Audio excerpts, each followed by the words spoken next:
আসসালামু আলাইকুম। আশা করি সবাই ভালো আছেন।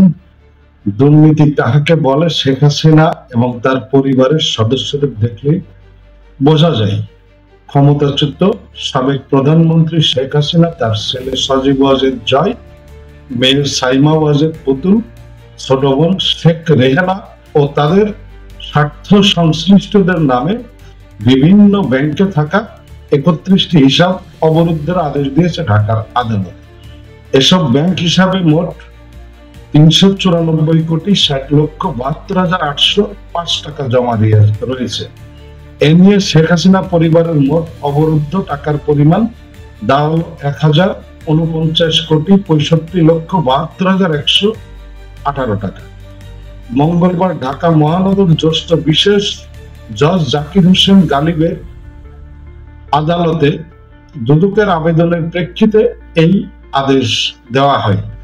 এদিন এসব ব্যাংক হিসাব অবরুদ্ধের আবেদন করেন দুর্নীতি দমন কমিশনের উপপরিচালক মনিরুল ইসলাম।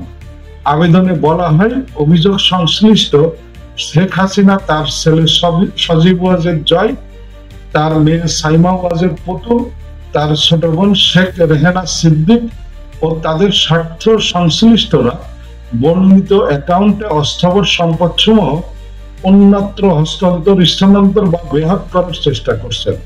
সুষ্ঠু অনুসন্ধানের স্বার্থে উক্ত হিসাবসমূহ অবিলম্বে অবরুদ্ধ করা আবশ্যক। এর আগে গত ১১ মার্চ শেখ হাসিনা তার স্বার্থ সংশ্লিষ্ট ও পরিবারের সদস্যদের নামে থাকা ১২৪টি ব্যাংক হিসাব অবরুদ্ধের আদেশ দেন একই আদালত। এর মাধ্যমে ১২৩টি ব্যাংক হিসাবে মোট ৬৫৪,৪৯৯,৩১৩ টাকা রয়েছে। অন্য একটি অ্যাকাউন্টে $0.৬৮ রয়েছে বলে দুদকের আবেদন সূত্রে জানা যায়। এদিকে একই দিন শেখ হাসিনা তার ছেলে জয়, মেয়ে পুতুল, বোন শেখ রেহানা, রেহানার সন্তান রিদওয়ান মজিব সিদ্দিক ও টিউলিপ রিজওয়ানা সিদ্দিকের নামে থাকা জমি সহ বাড়ি ও ফ্ল্যাট জব্দের আদেশ দেওয়া হয়। জব্দ হওয়া সম্পদের মধ্যে রয়েছে টিউলিপ সিদ্দিকের নামে গুলশানের ফ্ল্যাট, যার দলিল মূল্য ৪৩,২৪,৯২০ টাকা, সজীব ওয়াজেদ জয় ও সাইমা ওয়াজেদ পুতুলের নামে ধানমন্ডি থাকা ১৭ কাঠা জমি সহ বাড়ি, যার দলিল মূল্য ৩,৩০,০০,০০০ টাকা।